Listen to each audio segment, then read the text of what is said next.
place than he found it.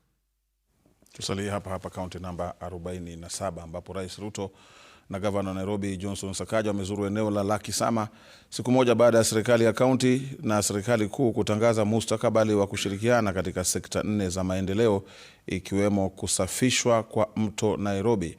Rais bado anaendelea na ziara yake katika mitaa tofauti hapa jijini kwa sasa.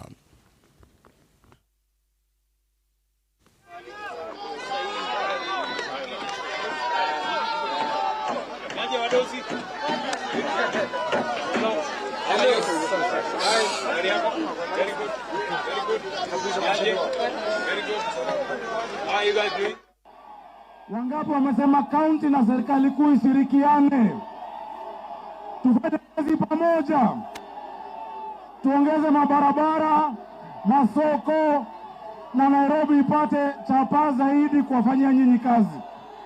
Sio ndio tunataka? Ama ni aje? We have come together between the national government and the county government in the interest of the people of Nairobi. Umoja ni nguvu, utengano ni udhaifu. Kuna watu wanajaribu kumtishia huyu gavana ati amehand over Nairobi.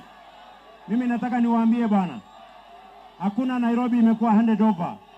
Mimi niko na kazi ya kutosha ya kufanya ya national. Ile tumefanya ni ushirikiano tuweze kujenga city yetu. Itasimamiwa na county government, our MCA ndio watafanya hiyo kazi pamoja na gavana wao.